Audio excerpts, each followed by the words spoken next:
रूप में अचल और स्थिर ठहर जाएगी, तब तू समत्व रूप योग को प्राप्त होगा। हाँ, ऐसी क्रिया करो और ऐसे करते करते साधना समत्व योग से तो यह बुद्धि ये संसार में जब हम पैदा हुए हो गई है तो समत्व योग बुद्धि के द्वारा साधन करने से एक जगह इकट्ठी हो जाएगी। सही कौन सिद्धांत है, कौन चीज पर चलना चाहिए, और जितने नकली सिद्धांत है, सिद्धांत सब सही हैं। प्राइमरी का सिद्धांत भी सही है, हाई स्कूल का भी सिद्धांत सही है, लेकिन उसी टाइम के लिए जब जरूरत है प्राइमरी पढ़ने की, सब समय के लिए उचित है। इसलिए आखिरी में इनसे पार होकर के तुम एक समत्व बुद्धि योग पर प्राप्त हो जाओ, तब तेरी इन सब चीजों से दलदलों से उठ के बुद्धि और वो जो समत्व योग है, एक रस है, व्यापक है, शुद्ध है, बुद्ध है, जन्मा चिंतन अरूप है, अलग है, अविनाशी है, ऐसा जो परमात्मा है उसको प्राप्त हो जाओगे।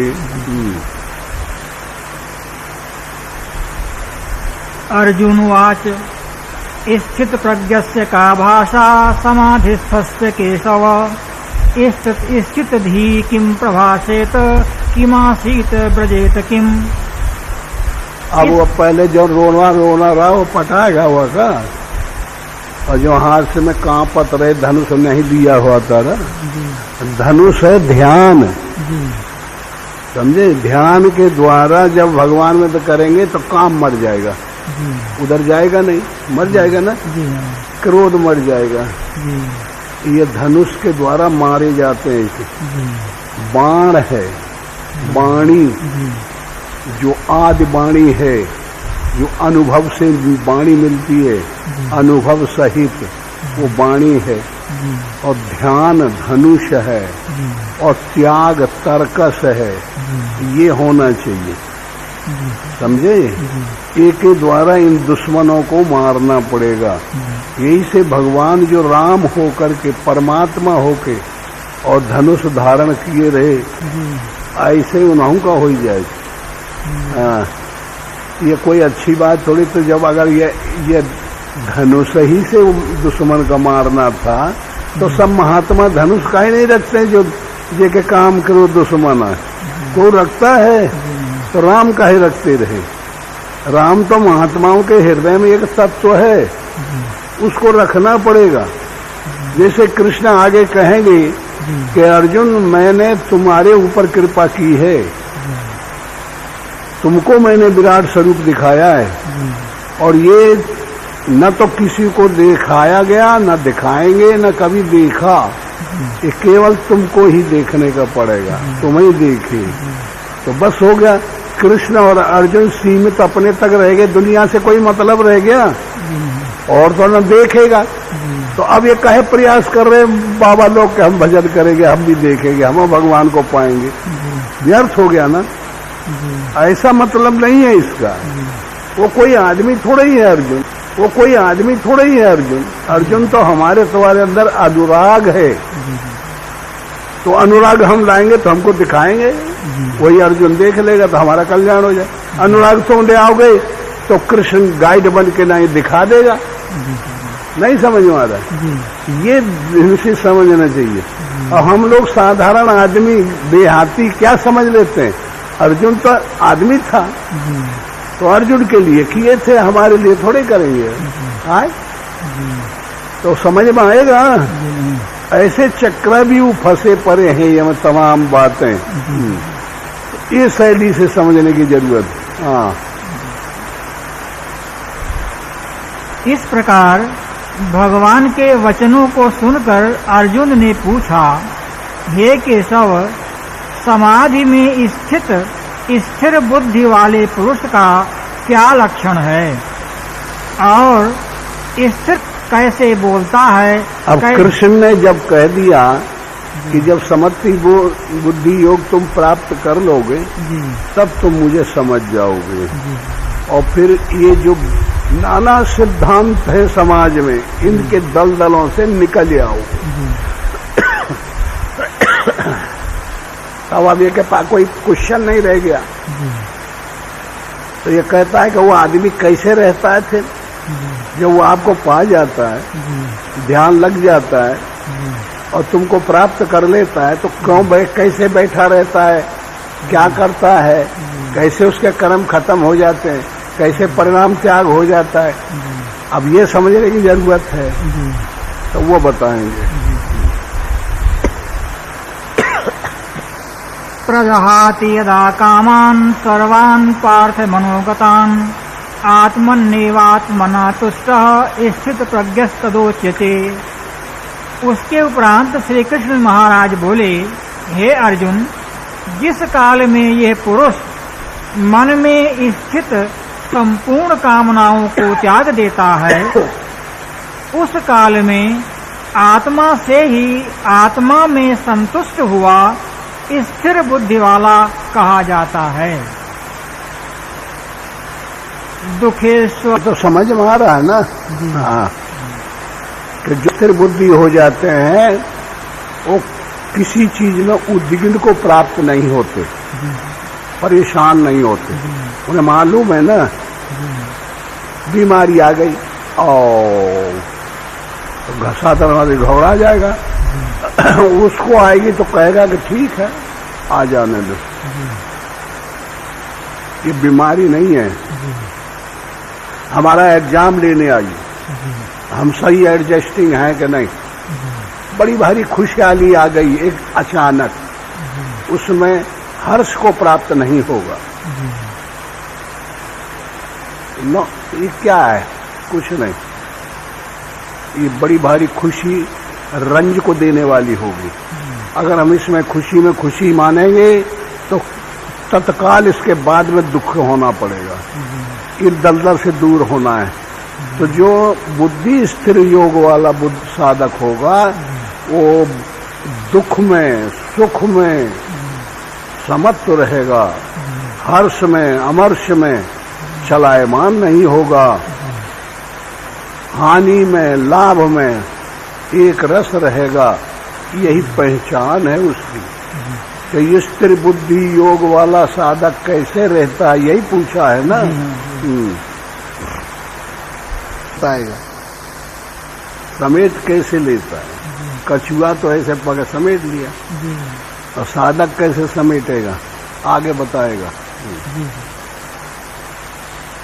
विषया विनिवर्तन्ते निराहारस्य देहिनः रसवर्जं रसोऽप्यस्य परं दृष्ट्वा निवर्तते। यद्यपि इंद्रियों के द्वारा विषयों को न ग्रहण करने वाले पुरुष के भी केवल विषय तो निवृत्त हो जाते हैं, परंतु राग नहीं निवृत्त होता, और इस पुरुष का तो राग भी परमात्मा को साक्षात करके निवृत्त हो जाता है। यततो हि कौन्तेय पुरुषस्य विपश्चितः इंद्रियाणि प्रमाथीनि हरन्ति प्रसभं मनः। और हे अर्जुन, जिससे कि यत्न करते हुए बुद्धिमान पुरुष के भी मन को ये प्रमथन स्वभाव वाली इंद्रियां बलात्कार से हर लेती हैं। ये जुगाड़ करते हैं दुर्गुण।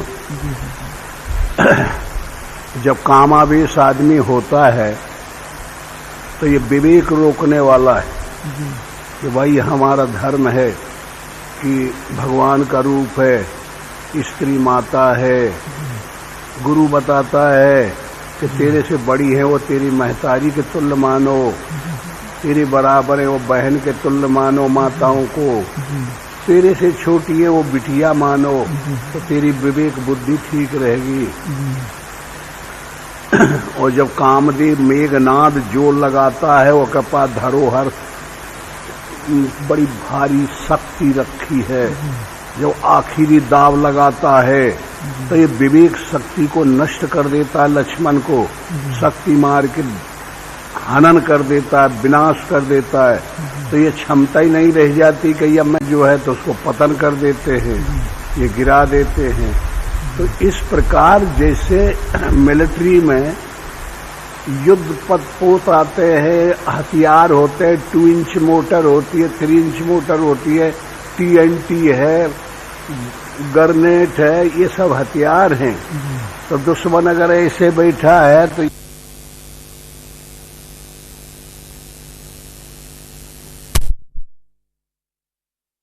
दे के मैं यंत्र लगा रहता है, उसमें डाल दो, इतनी डिग्री पे, इतनी हाइट पे, इतनी निचाई पे, अमुक जगह पर दुश्मन बैठा हुआ है। समझ में आ गया? ये सिग्नल के द्वारा पता लगता है। तो वहीं पर जो है तो एक बम 2 इंच मोटर ठोक दो, मोटर का थामरा रख दो और इतना बड़ा बम होता है वही छोड़ दो तो फायरिंग पिन लगेगी। फिर उसमें सब एडजस्टिंग है, वो पिन जाएगी और मार के नहीं और बम चला जाएगा ऊपर, घूमते घामते वहीं गिरेगा जहाँ का वो मापदंड दे दिया, मारा गया। ऐसे ही यह लड़ाई है। कैसे हमारा ध्यान सही हो, हमारा ध्यान की गति साधक को निरंतर नियंत्रण करने रहना चाहिए। काम का वेग कितना बढ़ा है कि घटा है, एग्जाम करते रहना चाहिए हर हफ्ते। क्रोध का वेग घटा है कि बढ़ा है, एग्जाम करते रहना, मापदंड देते रहना चाहिए। लोभ कितना था, कितनी मात्रा में है, बटन लगा लो और ऑन करो बटन और मीटर लगा दो, देख लो इतना घटा इतना बढ़ा, तब वह साधक संयमी माना जाता है।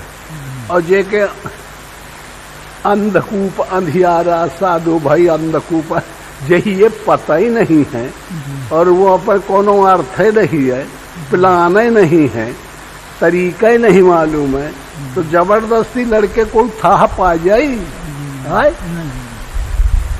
इसीलिए कहते हैं कि राम नाम में बड़ी ताकत है। राम राम राम राम कहते रहेंगे तो ये सब राम राम राम राम मन जाने नहीं देगा विषय की तरफ। तो जब नहीं जाने देगा तो फिर वो अपने से इलाज बताएगा कि फिर ऐसे देखो ये कमी आ गई है, ये दुर्गुण बढ़ते जा रहे हैं, ये सद्गुणों की मदद लो, यहाँ से मार करो, यहाँ से हटो पीछे, वो जगह बढ़ो आगे, तो कहाँ लग जाए, कैसे बैठ जाए।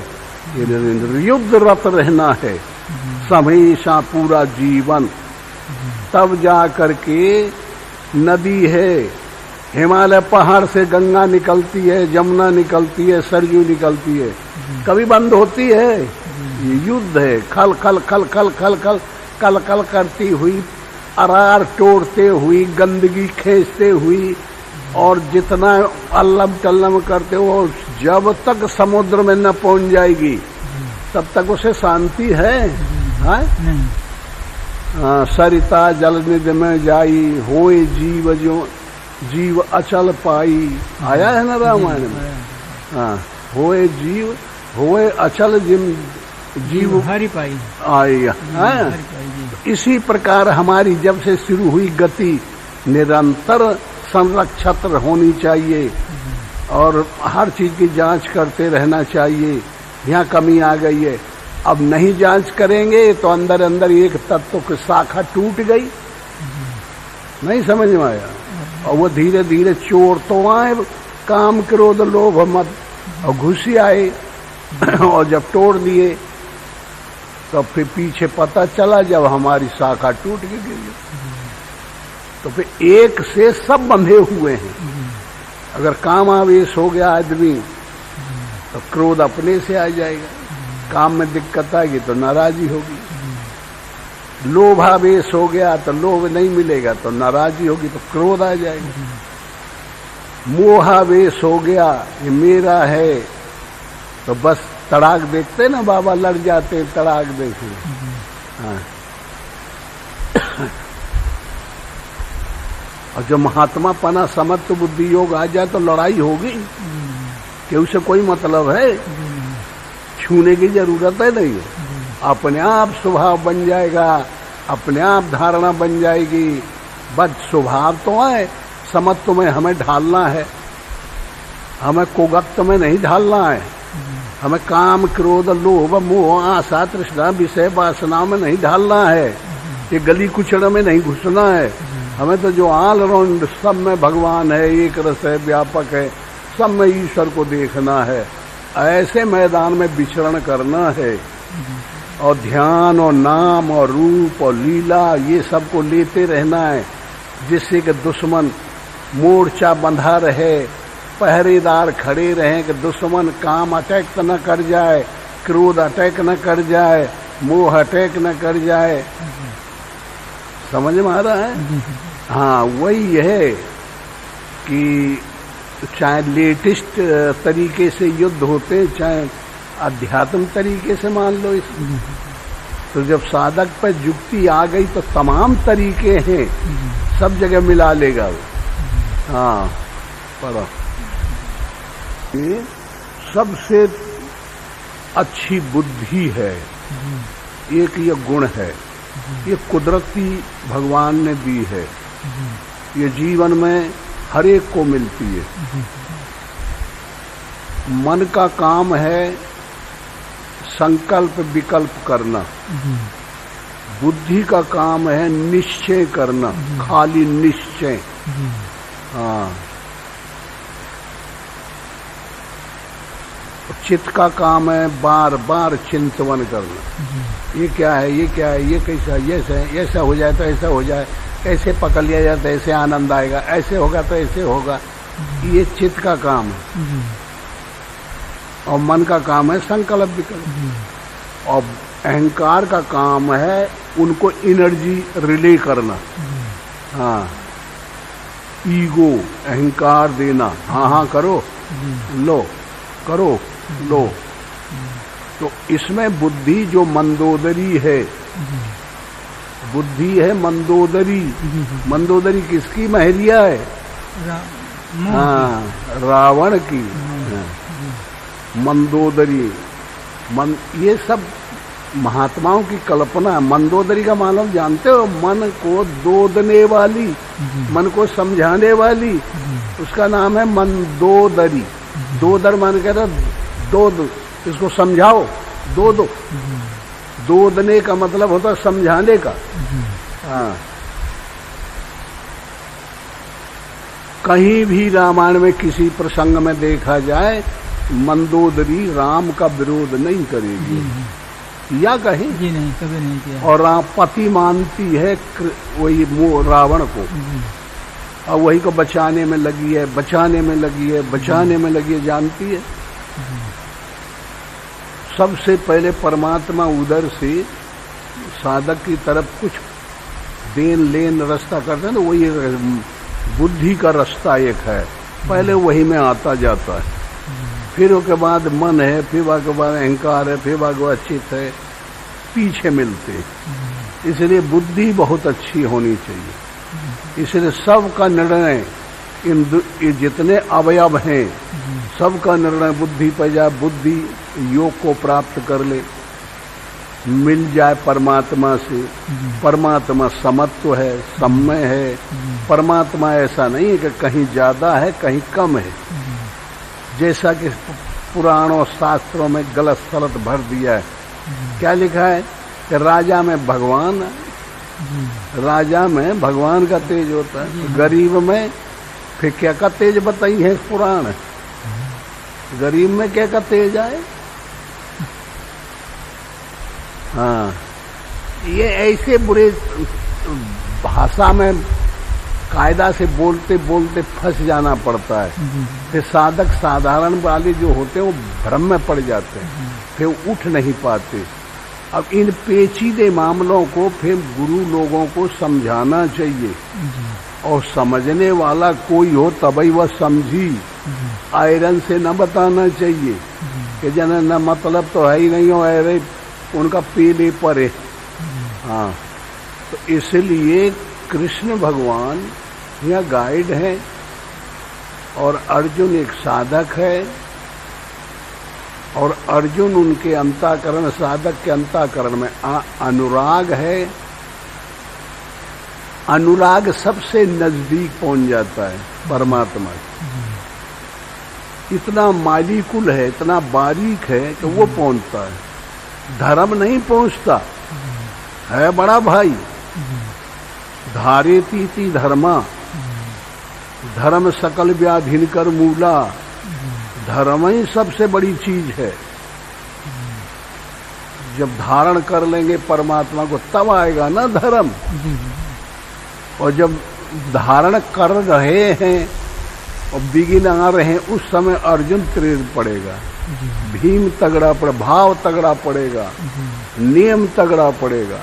ये आगे आगे लड़ते हैं, इसलिए धर्म पीछे रहता है, राजा है, और ये आगे आगे युद्ध करते हैं। तो इस तरीके से कोई भी वस्तु, बारीक वस्तु का उदाहरण दे के जब समझाना चाहिए, एग्जाम्पल दे के समझाना चाहिए, तो वो समझ में जल्दी आ जाए। इसलिए रामायण गीता एक उदाहरण हो गए। इनको हम और तुम रोज पढ़ते हैं, इससे इन पर ढाल के जब बताया जाए तो जल्दी समझ में आना चाहिए। हाँ, फिर क्या कहते हैं, अब अर्जुन जो अनुराग है, पूरा अंजन है ये शरीर का, और खींचे लिए जा रहा है, अंजन है अनुराग अर्जुन। अब कैसी करनी, कहाँ तो रोता था, कहाँ हो के शरीर में ताकत क्षीण हो गई थी, कंपन आ गया था, उठाने की धनुष की ताकत ही क्षीण हो गई। अब कहाँ आ गया, अब धीरे धीरे आने लगेगा, समझ आ जाएगी, तो फिर तैयार होकर युद्ध करेगा। तो अब क्या कहता है अर्जुन की, कृष्ण क्या कहता है,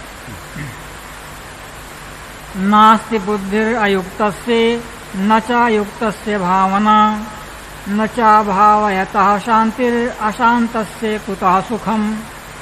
और हे अर्जुन, साधन रहित पुरुष के अंतःकरण में श्रेष्ठ बुद्धि नहीं होती है, और उस अयुक्त के अंतःकरण में आस्तिक भाव भी नहीं होता है, और बिना आस्तिक भाव वाले पुरुष को शांति भी नहीं होती। फिर शांति रहित पुरुष को सुख कैसे हो सकता है। इंद्रियां आर्त बुद्धि, आर्त होना चाहिए, आर्त, हाँ, समर्पण की भावना होनी चाहिए। तो ये सब गुण रहित होने से संसारी जो आदमी होते हैं, बहुभेद वाली बुद्धि है। अनपढ़ आदमी, ईश्वर से भिन्न आदमी, साधनहीन आदमी की बुद्धि बहुत जाल वाली होती है।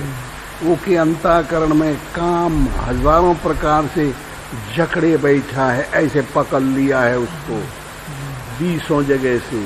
क्रोध पकड़ लिया है जकड़ के, लोभ पकड़ लिया है, मोह पकड़ के नहीं जाल में फांस के, जैसे जेर में लड़का पैदा होता है बंद, ऐसे फांस लिया है। इसलिए उसका बुद्धि जो सोचेगा वो भरभटा के बताएगा, उल्टी पुल्टी बातें बताएगा, बैकलऊ बात बताएगा, भुलाई हुई बातें बताएगा। जैसे जंगल में कोई आदमी भटक जाए, जैसे अर्ध बुद्धि हो जाए, पागल हो जाए, ये शैली का। इसको शास्त्रों में कहा गया है कि सांसारी आदमी की बुद्धि बहुभेदों वाली होती है, और जो साधना करने वाले साधक हैं उनकी बुद्धि ईश्वर उन्मुख होती है, भेद रहित होती है, एकाग्रता होती है। करोड़ों जालों से समट के नहीं, उनका त्याग कर करके नहीं 20-100 जाल पे आ जाती है, 100 का त्याग करके एक पे आ जाती है, एक परमात्मा को निहार के रहती है, दूसरे को नहीं वो देख पाती है। तो वो बुद्धि निश्चयात्मक होती है, वो जो पकड़ेगी तो इतनी ताकत उसके पास होती है कि सही अर्थ आएगा उसका। और जो अनेक चीजों को पकड़े हुए है, अनेक चीजों में रमण कर रही है, दिनों रात चिंता करती है, और चिंता ही नहीं करती, चिंता कर रही है, और चिंता करती थी और चिंता करती जाएगी। तीनों काल भी उसके ऊपर आच्छादित हो गए हैं भेद से, तो वो आदमी किसी ढंग से सुधार नहीं कर सकता। और जो साधन संपन्न है, जो समत्व बुद्धि योग की तरफ चलने की धारणा रखता है, वो कब बुद्धि समटते चली जाती है, जालों से सुलझाती जाती है, एक एक अंग में जो लगा है उसे छुट जाती है। और जब सुलझाते पर एक परमात्मा खड़ा मिलता है, ऐसी मैदान में चली जाती है कि वहां से देखो ऐसे जंगल में हम चले गए, भूल भटक के ये जंगल में पहाड़ों के बीच में पहुंच गए जहाँ पता ही नहीं कहाँ रास्ता है, ज्ञान ही नहीं है, दिशाहीन हो गए, रास्ताहीन हो गए, अब कहाँ जाए। देखिए फिर जब बुद्धि योग का संसार समत्व बुद्धि योग का सहारा लिए तो हम ऐसी जगह पे पहुंच गए जहाँ मैदान था, निर्लेप था, और वहाँ ये सब लिखा कर देखो ये रास्ता वहाँ पहुँचेगा, ये वहाँ पहुँचेगा, यहाँ से ऐसे जाओगे तो इतने दूर चलने पर ऐसे चले जाओगे तो ये फलाने लोक में चला जाएगा, ये वहाँ चला जाएगा। देखो वो वहाँ रह गए जो तुम्हें परेशान करते थे, वो नीचे नीचे रह गए। ऐसी जगह परमात्मा है, समझ में आ रहा है। ऐसी जगह पर बुद्धि पहुँच जाती है, सब दिखाई पड़ता है। अरे बाप कहाँ दंड में फंस गए थे, और देखो अब निकल के नहीं, हमारे ये तो सब अंतर्गत आ गया, समझ आ गए। ये तो ज्ञान और ज्ञेय और ज्ञाता सब अपने हाथ में हो गया। ऐसी शैली से जो साधना करने वाले साधक हैं उनकी बुद्धि सजातीय होती है, और जो साधना नहीं करते उनकी बुद्धि विजातीय होती है। वो विजातीय जालों से, जैसे कोई एक मंदिर बनवाया, तू लोगों ने देखा होगा जगह जगह, बहुत पुराना, वो में चिड़िया जो है पीपल का फल खा के आई और हजमहरी से, तो वह का बिया जो है जाम का बट का पीपल का, फिर वो बट पीपल इतना बड़े हो जाते हैं कि वह का गुम्मच का जड़ों में लपेट लेते हैं, देखे है ना जगह जगह, और पूरे का टोट टार के नहीं बराबर कर देते हैं वो मंदिर का। हाँ, ऐसा हो जाता है। और जब ईश्वर की यह जाल से संसार है, यह इसे सुलझने के उपाय करते हैं, तो फिर ऐसी जगह पे पहुंच जाता है वो इस जाल को छोड़ के कि जहाँ सबका ज्ञान है कि ये ऐसा है, ये इस स्तर की बात है, ये इस तरह की बात है।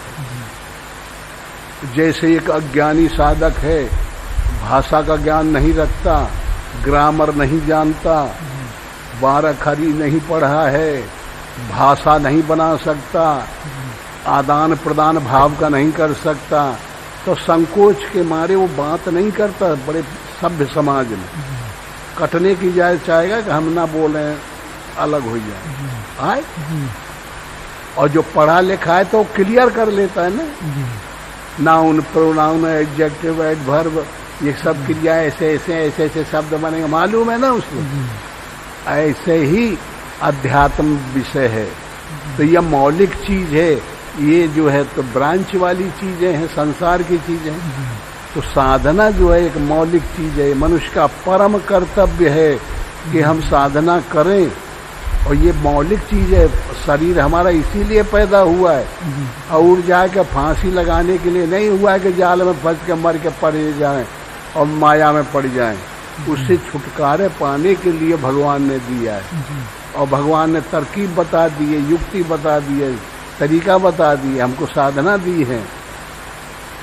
और जगह जगह पे जब पैदा होने को हुए भगवान, पृथ्वी गाय का रूप धारण करके गई, देवता गए, ऋषि मुनि भागे उनके पीछे, और फिर ब्रह्मा के यहाँ गए कि भगवान बचाओ बचाओ, ये काम क्रोध लोभ इतना आतंक फैल गया है कि धर्म का विनाश किए देते हैं।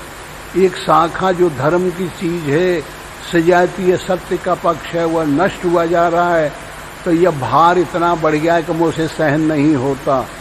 गई थी ना। फिर ब्रह्मा कहे कि भाई मैं भगवान का न बता पाई हूँ, मुआ तो कुम्हार का काम आ, यही गढ़ा गढ़ी में लगा रहता हूँ, ये तो शंकर बाबा ज्यादा जानते हो, साधु आए हुए।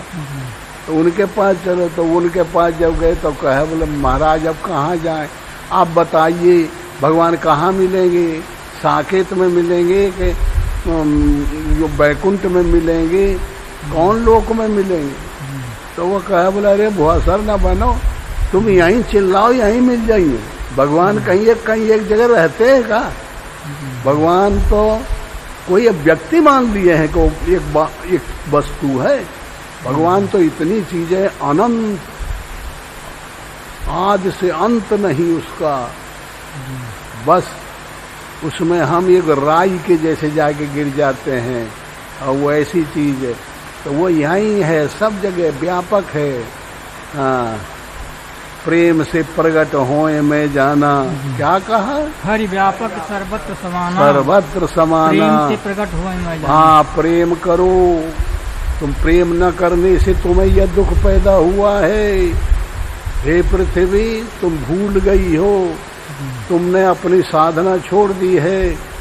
और देवताओं, तुम बेईमानी करने लगे हो, विषयी हो गए हो। इसलिए तुम अब यह कर गुनाह पेश करो भगवान के यहाँ, तब वो फिर उनको सुझाव देंगे, तब तुमको अकल आएगी। तो प्रेम से प्रकट होए में जाना। तो जहाँ व्यापक बुद्धि आई तो भगवान कहे, बोला जो चिंता न करो, मुझे मालूम है जो ये बढ़ गया है, मैं इसका अपहरण करूंगा। हाँ, बांदर तन धरे धरने पर हर पद से वो जाए। जाओ, साधना बन जाओ सबके अंतःकरण में। जो साधन करने वाले उनके अंतःकरण में बंदर का रूप धारण कर लो, ब्रह्म ज्ञान बना लो अपने को, और जगह जगह खड़े हो जाओ, और जगह जगह शुरू करो, युद्ध करो। मगर युद्ध किए ये नहीं खत्म होंगे, इनको मारना पड़ेगा। तब संतुलन समाज का आ जाएगा, पृथ्वी का संतुलन आ जाएगा, तब जाकर एकता आएगी। तो ये एक व्यक्ति के अंदर की बात है, इसको समझना चाहिए। अच्छा, तो पहले कर्तव्य करते करते आत्मा बोध हो गया है, आत्मा की एडजस्टिंग कर दी है। परमात्मा ही में रहता है, परमात्मा ही में खाता है, परमात्मा ही में सोता है, परमात्मा ही में रोता है, परमात्मा ही में हंसता है। उनके लिए कोई कर्म नहीं।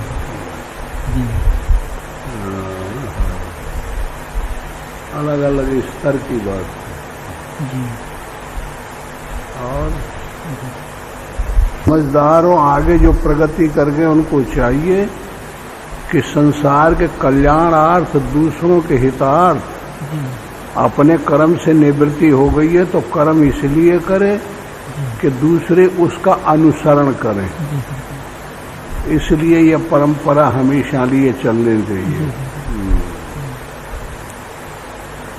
तो आत्मा कृष्ण है, तो ऐसे आदमी के अनेक जन्म होते चले आ रहे हैं। हाँ, हर आदमी आत्मा सबके पास है, और यह शरीर को छोड़ के दूसरा शरीर धारण करती चली आ रही। यही का कल्प कहते हैं। कल्प कहते हैं बदलने को, तो बदलता रहता है। तो सबसे पहले ये योग को भगवान ने सूर्य के प्रति कहा, ये श्वासा के प्रति कहा, प्राण के प्रति। आत्मा से नजदीकी सबसे प्राण की होती है, समझे? और प्राण जब आ जाता है शरीर में तो फिर मन तैयार होता है। मान लिया गया कि मैं हूँ, ये मन तैयार होता है इसके प्रति। और फिर इच्छा बनती है, इच्छाकू इच्छा। ऐसे ये योग आया, ये समझ आई, ऐसे तैयार होता है। सबसे इस अनादि योग को, अपरिमित योग को, जो कभी भी नष्ट नहीं होता, योग कहते हैं मिलने को। परमात्मा अद्वितीय है, एक रस है, स्तंभ जैसा है, और ये संसार में रहता है, समझे? मन हमारा, तो ये मन से कैसे मिल जाए? ये हमारी इच्छा, हमारी श्वासा, में जो मन है, ये मन कैसे उस ईश्वर से मिला, उसका नाम है योग। ये परंपरा कहाँ से डली? ईश्वर, ईश्वर है, जीव, जीव है, गरीब, गरीब है, अमीर, अमीर है, हाथ, हाथ है, पैर, पैर है, आंख, आंख है। एक दूसरे से संबंध किसी का थोड़ा ही है।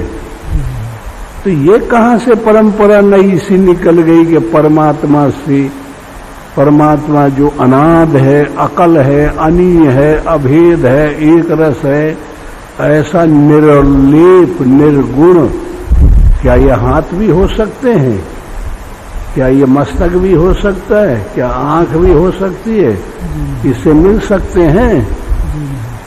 हाँ, तो ये जो अनाद योग है, ये युक्ति, योग माने एमेंसिपेशन, युक्ति, तरीका, ये है अनुन्यान्य आश्रय दोष। ये रुलाई हंसाई पैदा करती है, एक दूसरे के पूरक है। इसलिए भगवान को न मानने वाले और मानने वाले दोनों रहना चाहिए, और ये रहेंगे। और इसकी विधि क्या है? इसकी विधि है कि 95% ईश्वर की मान्यता बढ़ जाए संसार में, 95% और 5% विरोधी रह जाएं जो ईश्वर को नहीं चाहते। ठीक है, इतना तक जा सकता है, बढ़ते बढ़ते। बड़ी भारी एज है, बहुत काल टाइम लगेगा, लेकिन इससे आगे कम नहीं हो सकता। वो 5 रहेगी, ये नियम है, ये प्राकृतिक नियम है, ऑटोमेटिक नियम है। फिर वो जो ईश्वर ओपन हो गया है, सबकी जानकारी में आ गया है, 95% लोग जान गए हैं, आस्था बन गई है, ये उदार हो गया ईश्वर। और जो 5% जो इसके विरोधी है, वो प्रसुप्त है। ईश्वर है उनके अंदर, लेकिन जानकारी नहीं है, इसलिए विरोध। तो ये ऑटोमेटिक नियम बन गया है प्रकृति का कि जब अत्यंत कम रह जाएं तो फिर रिएक्शन हो जाता है अपने से। फिर जो ज्यादा मानने वाले हुए, ज्यादा बढ़ गए, तो मान्यता जिस कीमती चीज की होती है वो शुद्ध